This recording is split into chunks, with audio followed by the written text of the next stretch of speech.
En tout cas, Kagame a eu Koukao.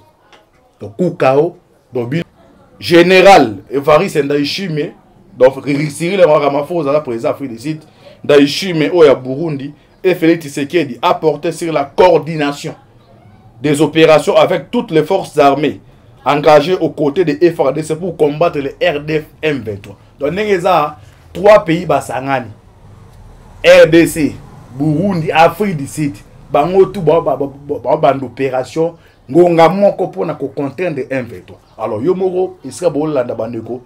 Imaginez sort ya Kagame. Koto Burundi azo largué. Koto biso to largué. Afrique du Sud a porté biso main. Se sentant menacé, les sanguinaires Paul Kagame accuse Félix Tshisekedi de vouloir installer un nouveau régime à Kigali. Panique généralisée à Kigali chez les hommes dits forts du régime du sanguinaire Paul Kagame. Kagame a causé parce que a craindre que non, ceux forts soit des opérations en basant un objectif atteindre Tshisekedi, atteindre Ndayishimiye pour changer le régime à Kagame. Alors aboka, le Kagame ndazana ebi ke na micho, ceux qui na moni Sikoi. Si on a mon avion de chasse, il y a Afrique du Sud. Si on a mon avion de chasse, il y a Burundi. Et ça aussi, le Cambodge au Canada. Parce que l'actualité n'a pas été partagée. Ils ont dominé la situation dans l'Est et en Cannabis.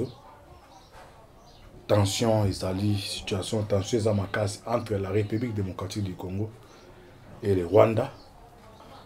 Bonjour, bonsoir, Nabaradinyoso. Et la voix c'est cette télévision. Mbote Nabino Mbote Bozali et belé. Partout dans le monde. Bozala Nabiso par la voix internaute.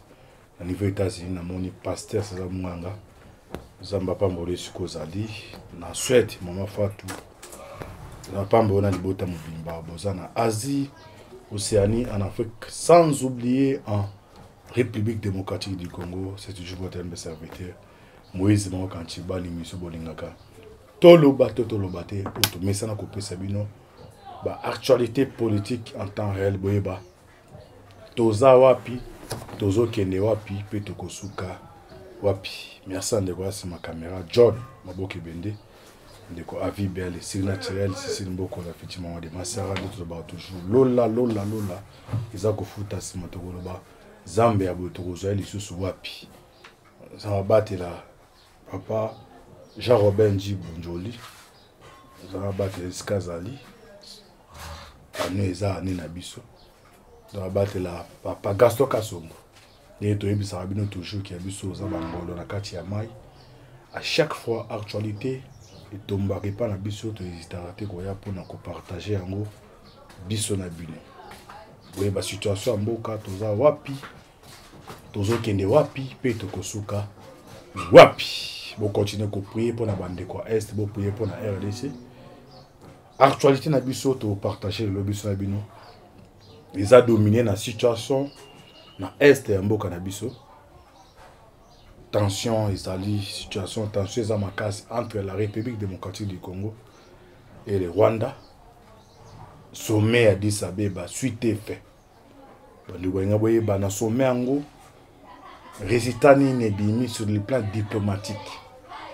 Est-ce que RDC a changé de position ou pas?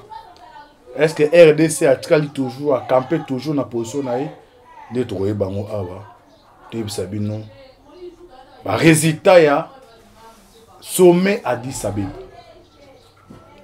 Avant de côté na ba résultat, Conseil de sécurité des Nations Unies et Sanganaki. Et Sanganaki na requête ya Rwanda à travers le ministre des Affaires étrangères naïe.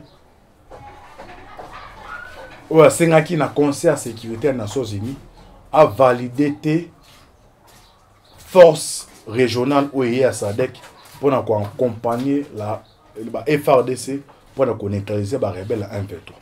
Na awa Rwanda Kagame alobaka non magamba 1-23 za ba Congolais.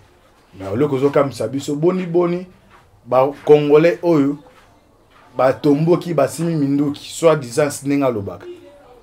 Force ya mapinga na biso na ba ba ode biso bali ba neutraliser bango yo Rwanda okomi ko bang. Il a réussi clairement que non. Quand on parle du M23, c'est le Rwanda. À Sénakina, Conseil à sécurité des Nations Unies, Aboya ko valider force wana. Mais en autre ba awa résister tomber. Na résister wana boyoka awa Conseil à sécurité à lobby nini. Conseil à sécurité des Nations Unies à lobby nini. To balancer bino pe déclaration réplique directe il y a ambassadeur na biso azana niveau Conseil à sécurité. En tout cas, Congo pende ezali debout. Congo eza debout. Congo eza debout, voyez ba awa. Réplique. Oui, bah réplique. Oui, bah réplique awa. Résultat. Il y a sommet, bah, compter nini sur le pas diplomatique. Nini oyo. Restez bien. Alors, Tolanda, comme émission ça, lingala, Tolinga pe ko spray ball, Tolanda d'abord dans le poteau, Tolimbo la bino. La tripartite entre le président Cyril Ramaphosa, général Evariste Ndayishimiye. Donc, Cyril Ramaphosa, la président Afrique du Sud, Ndayishimiye Oya Burundi et Félix Tshisekedi a porté sur la coordination des opérations avec toutes les forces armées engagées aux côtés des FARDC pour combattre les RDF M23. Donc, il y a 3 pays basangani. RDC, Burundi, Afrique du Sud. Bango tout ban opération ngonga moko pona ko contraindre M23. Alors yomoro isra bolanda bandeko imaginez sort ya Kagame koto Burundi azo larguer koto biso to larguer Afrique du Sud a porté biso main. Se sentant menacé, les sanguinaires Paul Kagame accuse Félix Tshisekedi de vouloir installer un nouveau régime à Kigali. Panique généralisée à Kigali chez les hommes dits forts du régime du sanguinaire Paul Kagame. La tripartite entre le président Cyril Ramaphosa, général Evariste Ndayishimiye et Félix Tshisekedi crée l'insomnie à Kigali et les sanguinaires se sentent menacés. Paul Kagame, par son ministre rwandais des Affaires étrangères, demande au Conseil de sécurité des Nations Unies à s'abstenir de fournir tout soutien logistique ou opérationnel à la force militaire de la SADC qui est venue renforcer les FARDC dans la lutte contre les M23. Immédiatement, le Conseil de sécurité, Kagame, par la voix du ministre des Affaires étrangères, Bakotisi Mukanda pour le Conseil de sécurité, va valider le mandat de la SADC. Donc, la SADC a intervenu pour la bande d'opération. Voilà les requêtes. Kagame c'est parce que ok musical lobby azo craindre que non soki force soit bande opération nango bazan objectif atangi Tshisekedi atangi Ndayishimiye pour na ko changer régime ya Kagame. Alors aboka réponse oyo Conseil à sécurité des Nations Unies à répondre tobia ezali victoire déjà diplomatique mais biso tolinga di victoire za diplomatique za victoire mo penda concrète automonibo. Mais comme il fait partie de la politique, il y a ce qu'on a dit que nous anti-bal, tout l'embi, non. Ils ont partagé des informations. Bitumbe qui n'a pas volé belé. Un aveu diplomatique, Conseil de sécurité des Nations Unies à l'Obinin. Immédiatement, le Conseil de sécurité des Nations Unies rejette la demande inopinée du Rwanda et réitère son soutien à la force militaire de la SADC. Donc, requête, Mukanda, Oyo, Rwanda Kotisaki, pour le Conseil de sécurité des Nations Unies. Aboya ko valider mandat ya SADC, Obaye pour na ko aider biso, pour na ko tia hors d'état de nuire toutes les forces négatives. Wana requête ya Kagame, awa Conseil de sécurité des Nations Unies a répondu bango. Alobi a rejeté en bloc, a validé, doit payer si mandat. Na SADC baya pembe na biso pona kotia hors d'état de nuire ba rebelle ya M23 ba Rwanda baza balati kasa ya nini masque ya rebelle à M23. Alors immédiatement le conseil de sécurité des Nations Unies rejette la demande inopinée du Rwanda et réitère son soutien à la force militaire de la SADC, argumentant que la RDC a plein droit de se défendre pour l'intégrité de son territoire. Et ça, bala liboso, bala yambo, na lingala biso bakanja, bala yambo. Oh, Nations Unies a rejeté abi RDC ça la droit pas de défendre ma bé na biso. To awa Kagame yo zali Rwanda zolanda ngai. Vous comptez, vous na comment dirais-je, vous na compte à rebours. Vous na compte à rebours, peut-être on comprendre sémantique na lobité compte à rebours, vous la film non, film à Jack Boy. Quand je parle que non, bino Rwanda vous na compte à rebours. Vous la film quand on parle de compte à rebours, donc ça dit mon film est Jack Boy. Eh bon ba régler par exemple la 10 et bani ko kita. Wa bien en compte à rebours. Ce qu'on est bozana, boy badake bozana compte à rebours. Donc d'abord régler bon besoin compter 9 8 tiens comment na 0 ça rani. Donc bino Rwanda bozana compte à rebours. On va comprendre des sémantiques côté à comprendre bozana compte à rebours.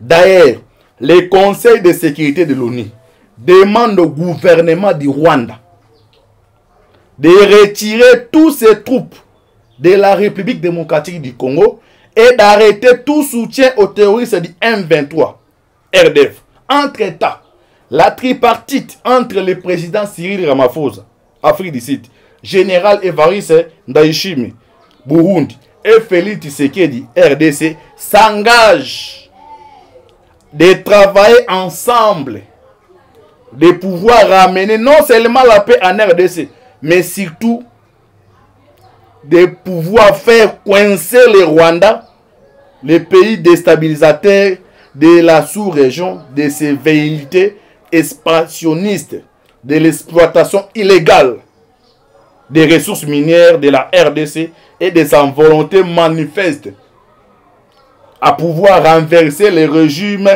de Bujumbura pour y installer un régime Tutsi. La présence de Cyril Ramaphosa dans cette tripartite inquiète sérieusement Kigali. Conscient de la puissance militaire sud-africaine, se rapprochant près des frontières rwandaises à travers la RDC et le Burundi. Ceci, c'est aussi l'occasion de rappeler que Pretoria et Kigali ont toujours eu des relations tendues à cause des pratiques malsaines de Kigali, à savoir l'assassinat d'un opposant rwandais dans un hôtel à Johannesburg et l'espionnage rwandais sur le président sud-africain Cyril Ramaphosa à travers les logiciels Pegasus. Au Bolanda Rabiso Boyba dans le application à Pegasus. Les applications où Kagame a été utilisées pour espionner le président sud-africain. À part ça, ils ont opposé à Johannesburg. Nous avons joué rôle wana ou azaki awa kareg. Donc n'engeza imaginez ce que suite à Afrique du Sud boya na vengeance mon koana. Voyez? O balobi do ennemi alongwe libanda koti na kati ya ndako. L'insecte dans les noyaux. Imaginez ba force militaire ya sud-africain. Aujourd'hui, il y a Burundi, aujourd'hui il y a RDC. Est-ce que tout le monde Kagame wana a résister? Tout le monde au Rwanda wana, est-ce que qu'on résister? Ah oui, ça lui va résultat diplomatique. Ça reste stikalika na papier, to lobby parce que ça fait partie de l'information, mais biso de tout le monde a guérison divine, vous voyez? Même na Biblia, nza Jésus. Abanda côté. Mais na côté wana nza batu musu bando ndima côté nete. Mais bando bikisa bakufi, abikisi ba aveugle nde et donc parole za na malobate mais ela tanjoto nde biso ba kongo to lobango to monde. Mais na sur le papier, sur la diplomatie, en tout cas Kagame a su Koukao. Donc Koukao, donc bino ba kongo to za libanda. non, Fatia Loba qui a la moindre escarmouche, et salé, mais on sait le côté. Ah, guerre pour nous déclarer, il faut balibilo cognos. Pas bandeko, biso, to ba guerre. Ah, to kata maman, to benga na ba américain. Ouais, to boy tes émotions. Mais bazo akamoka nous na candidaté d'émotion. Il faut qu'on y ait guerre et bandaka et banaka, mais jouer ici la guerre banaka. Guerre et bandaka et banaka, mais jouer ici la guerre banaka. Pour l'instant, tu vas effacer directement la France. Parce à un force morte. Mais il faut que non, États-Unis, Aza Mouto, faut gérer. Tu peux savoir une information. Voni canal ne permet de vos informations. YouTube. YouTube, il y a les Congolais, il y a les Américains. Ok, nous avons développé le terrain. Autant de liens aux États-Unis, ils ont l'amour et sentiment. Non. Parce que guerre bandaka. Si les Américains ont montré que non, bon en écart, qu'est-ce qu'ils vont faire? Bon, c'est retirer. Tous les devises en bon et belé. Et on a que non, Chiba comme milliardaire. Au cas milliardaire, on va dire qu'il y a franc congolais. Chiba, ça a 6 millions de dollars américains. 10 milliards de dollars américains. Donc, nos devises, c'est en dollars. Dollars, quand on parle de dollars, on voit les États-Unis. Et ça, les Camerounais, quand des Koya, à moins qu'on a la moto à Azamaël. Mais quand des Koya, c'est Yaka. Mais il faut que les États-Unis, il faut que gérer. Tout ça, après qu'on a un risque pour nous aider. Mais niveau de Congolais, nous sommes bien. Ok, non, Fatih, Azoumi, ça va bien les États-Unis. Il faut qu'on ait la nuit en soi. Devise, dans le monde, pour l'instant, dans le monde, bon, ils ont géré et permettent la transaction facile, c'est les dollars américains. Si aujourd'hui, dans le sentiment, tu sais que dans l'année de Congolais, il faut s'aligner derrière la Russie. Mais quand on a engagé la guerre à Bongo, il faut bien se préparer. Donc, on a une pression. Tu sais que dans l'escarmouche, il faut écarter les Américains. Il faut qu'on tombe l'ambassade des États-Unis. On a des émotions, on comprend le but sur ça. Mais ah non, ça donne attaque moto à raisonnable. Par exemple, il y a sali moto. Pourquoi on la nuit porte conseil? Moutounja va faut raisonnable. Donc, des devises sont utilisées dans le monde, dans la planète Terre, c'est dollars américains. Hein? Na repé sa Chiba, Coco, 100 000 dollars en côté que la Nanibou. Ok, on peut en monter. Mais ce que 100 000 dollars en francs congolais n'abusent. Donc, les Américains, basés dans la marche de manœuvre, na tant va passer qu'aux anabiso, au ce qui aux amokano, na kanda, na loenge, tous à déstabiliser dans un moment. La France, là, on peut même na butapo, quoi, les notions, c'est un peu bengana. Mais les États-Unis, c'est à sa grande puissance, c'est à sa manière, il faut gérer la situation. On a un président, on a une hésitation. Il y a tous les ingrédients à la réunie. Tous les ingrédients à la réunie pour nous dégrader. Comme déjà, Conseil à sécurité.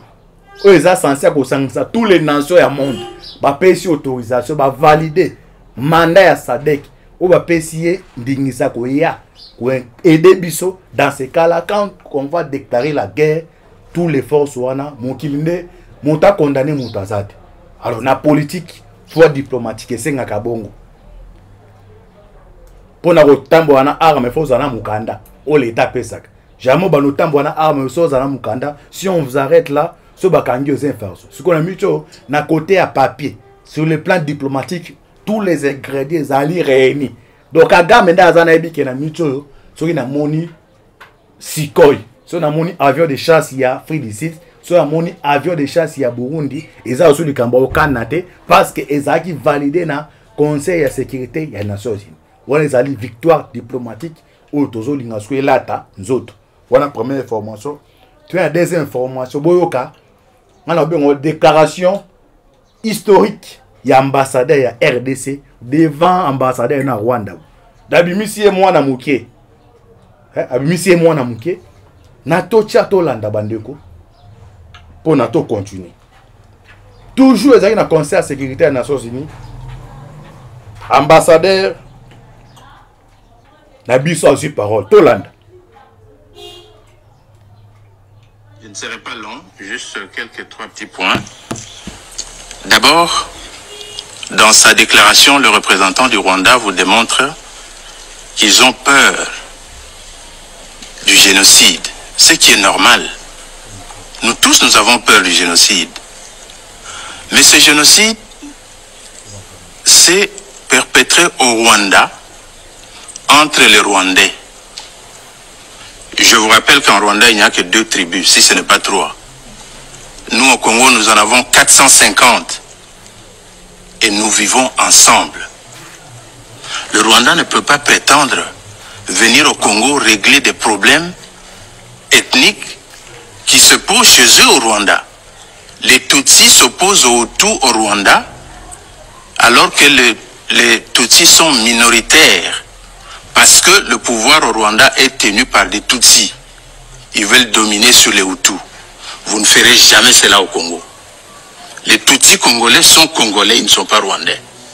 Vous n'avez aucun droit de prétendre venir régler les problèmes des tribus au Congo en traversant les frontières. Nous ne vous le permettrons jamais. Donc notez tout simplement que les problèmes des Tutsis congolais seront réglés au Congo par des Congolais à l'intérieur des territoires congolais. Restez chez vous. De 2,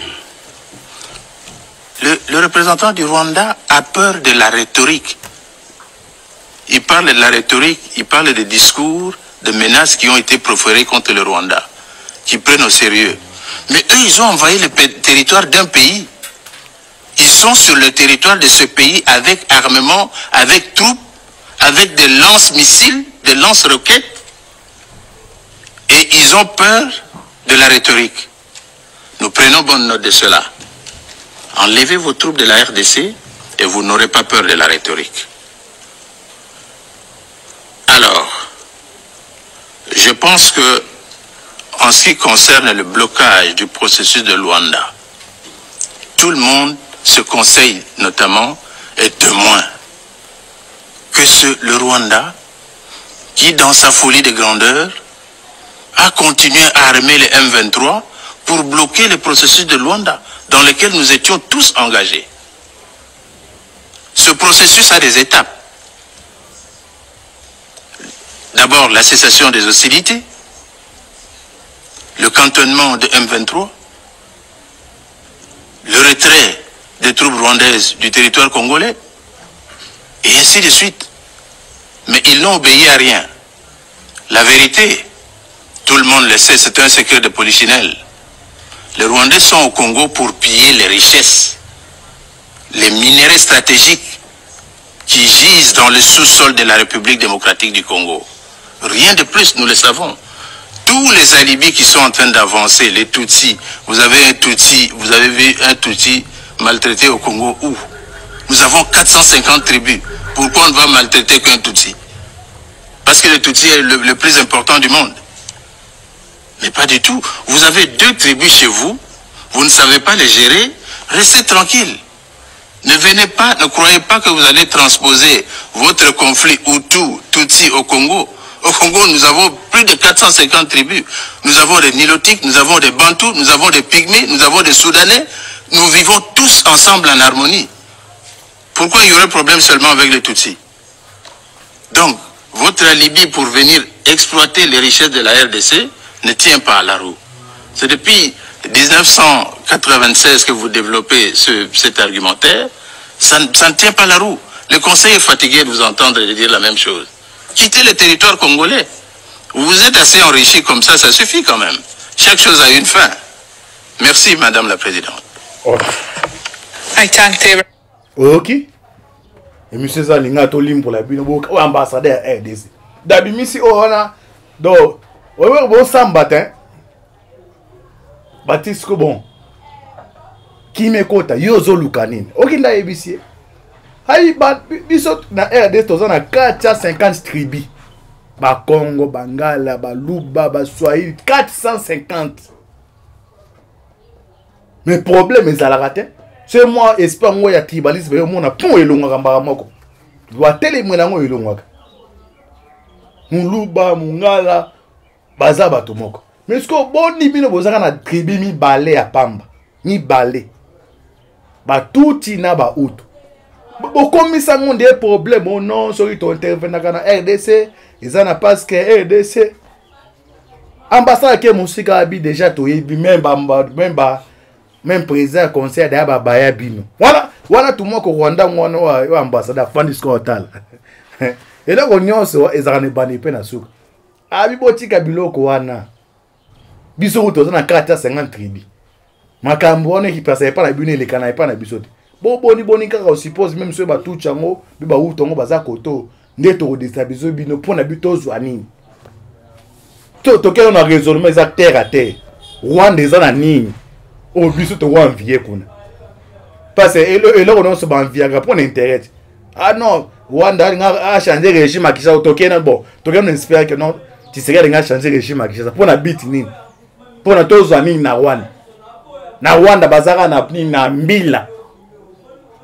mbila pamba nesili na ba aide libanda baza eloko nini ngo biso RDC nation munene bwe makamba osala ezebele bwe to fanda ka to luka to armé soki ba utu se ba tuti pour na kozwa nini OK bango nde le contraire ko mpana bango désert ezali misère ezali chaque jour balala raté ba raisonner ka ndenge nini ya kosala pour na kopier ba richesse ezali na biso Rwanda au producteur à colté pas na za coltante azo colta wana wapi donc moni eto ba que non mauvaise chose côté ba mindele ngo ba dirigeants na conseil ya sécurité na Nations Unies donc situation RDC ata bazu bazobo batanga te bon ya penda bakati likamte papa likambo za mais pourquoi etunara yango le l'ambassadeur RDC alors boza ko le la butu moi que non RDC to Chabino en difficulté, ce bolingue le connaît ça les maté,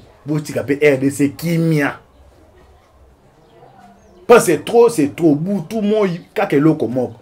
Boutou moi kake loko moko. Oh non to intervenir. La RDC a uluka sa la guerre na Rwanda pona tozwani na kati ya Rwanda. Nino ka Rwanda za nango o biso to uluka po tozwani na kati ya Rwanda. J'espère que bande ko bolandi bolandi message ya Keba Lumière bolandi message ya ambassadeur ya Nations Unies ouais biso a représentant kuna ko longwana lumière ozobo yo jeno aussi na été lumière opportunité lumière j'espère que aussi message ya ambassadeur il y a les Nations Unies, aux super résultats, tous au côté dans les tout derniers points, à ce qui concerne la condition Fatih a posé devant Addis Abeba. Ezali 5. Il y a Liboso to limbo to bien expliquer. Oui bah pourquoi position à Fatih. Donc quand vient Toba Fatih, c'est Yem Tazo représenter la République démocratique du Congo. Guerre dans l'est de la République démocratique du Congo. En face du président rwandais Paul Kagame, Félix Tshisekedi donne la position de son gouvernement à quelques phases. Fatih Alobi, Liboso, Kagame Azakuna, cette guerre n'est pas une invention de la République démocratique du Congo. Tout le premier point à expliquer. Abi guerre ou esa invention na bisoté. Et ou invasion peut-être ba musu français diplomatique. Mais ou tina volonté na bisoté. Bisom to créer en côté. Voilà mindele wana États-Unis témoin. France wana témoin. Na Kagame wana. Abi d'ailleurs guerre aux inventions na bisoté. Sur les inventions na bisoté, c'est invention nan. Atiki bon na qu'est-ce que c'est? Atangi wana atangi bato woti ta bagisi mi balé o kabambo dioyo. Alors bande ko faut prier makasi pour na président de la République. Yo nazo senga na tour. Ba ministre, ba mandataire, na oya otanga ba mandataire faut bazonga te. O baza ba compétent. Faut bazonga te. Na oya awa, na oya kanabi Fati mutu tel boazonga te. Pour ani na sali boy. Monzonga deuxième partie. Abeti mboda liboso abeza invention na biso te. Mindele batali. Kagame afungoli miso. Yami bala bakisi. Une guerre pour continuer le pillage de mon pays et faire le bonheur du Rwanda et de ses complices. Abi guerre on les apona bonheur ya Rwanda. Ba complice wa eza banani. Que foza oza mo balo beta bamboda bobimi pozongia. Atna bandeli alobi. Une guerre pour continuer le pillage de mon pays et faire le bonheur du Rwanda et de ses complices. EDC, c'est au pluriel. Bah complice de banane. États-Unis, la France, Grande-Bretagne, na ou Afrique, bah Ouganda. Ce qu'on bêtit bah mode ya bongo. Donc là c'est mindele bah c'est péana. Yami Satou. On ne peut pas prétendre devenir protecteur d'une communauté d'un pays voisin. On ne peut pas prétendre devenir protecteur d'une communauté d'un pays voisin.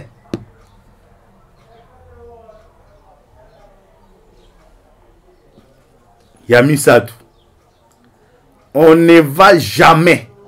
Awa, on a bataillé dans mon copien.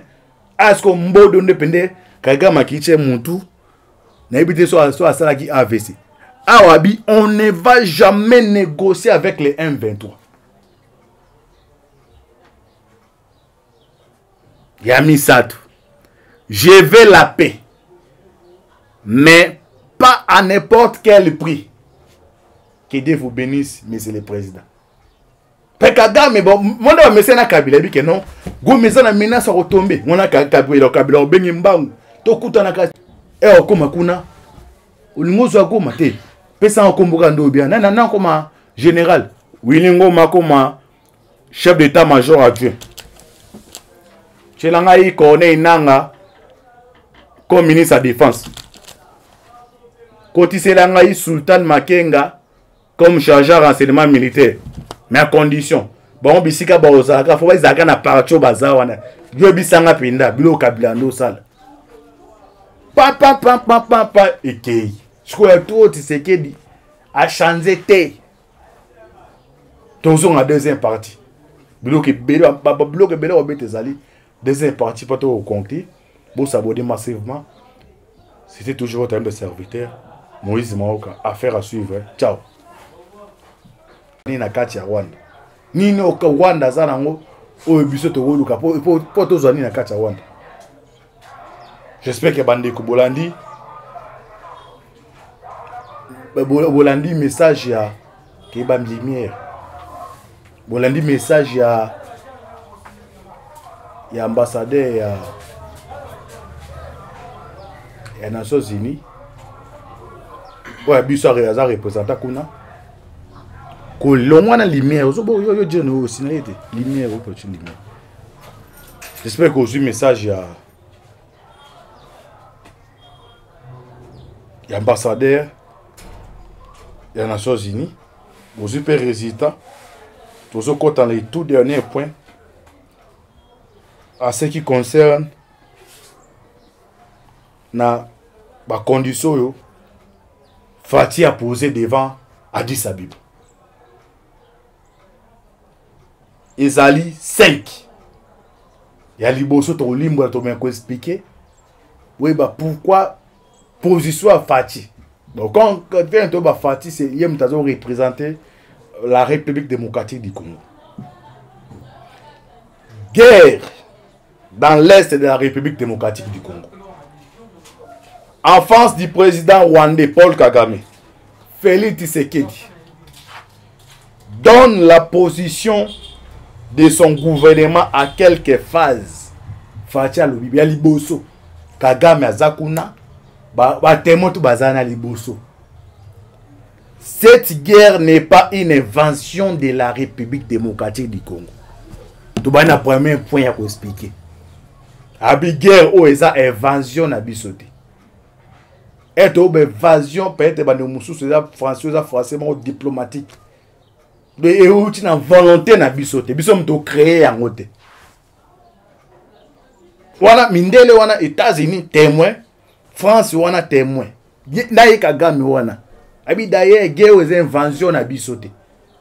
So esa invention na bisote, esa invention na atiki bon na qu'est-ce que c'est atangi Rwanda atangi bato wati ta bagisi mi balé o kabambo dioyo alors bande ko faut prier makasi pour na président de la République yo nazo senga na tour ba ministre ba mandataire na oya otanga ba mandataire faut bazonga te o baza ba compétent faut bazonga te na oya awa na oya kanabi Fati mutu tel boazonga te pour ani na sali boy na ozonga deuxième partie abeti mboda liboso abeza invention na biso te mindele batali kaga mafungoli miso ya mi bala bakisi. Une guerre pour continuer le pillage de mon pays et faire le bonheur du Rwanda et de ses complices. Abiguerre on les apona bonheur Rwanda ba complice de waiza banane. Que foza oza mo balo beta bamboda bobini pozongia. Atna bandeli alobi une guerre pour continuer le pillage de mon pays et faire le bonheur du Rwanda et de ses complices. EDC, c'est au pluriel. Ba complice de banane. États-Unis, la France, Grande-Bretagne, na ou Afrique ba Uganda. Suko beti ba mbodi ya bongo. Yoka si mindele ba OCPA na. Ya misatu. On ne peut pas prétendre devenir protecteur d'une communauté d'un pays voisin. On ne peut pas prétendre devenir protecteur d'une communauté d'un pays voisin.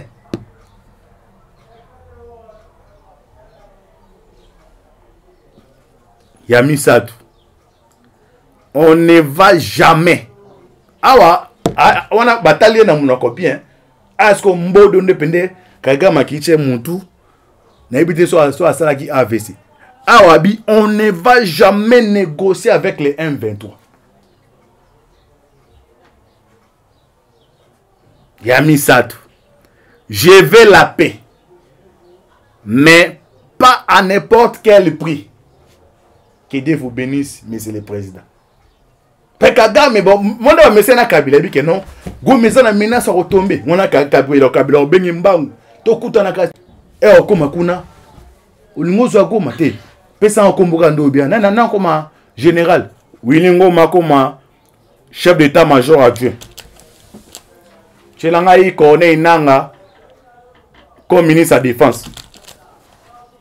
Kotiselanga yi Sultan Makenga comme chargé de renseignement militaire. Mais à condition. Bon, bisika baozaka, faut pas zaka na parcho bazawana. Yo bisanga pinda, bilo Kabila ndo sala. Pa ekei. Sikoya to Tshisekedi a changé te. Tozo na deuxième partie.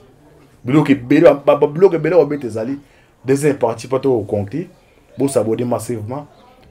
C'était toujours votre serviteur Moïse Maoka. Affaire à suivre. Ciao.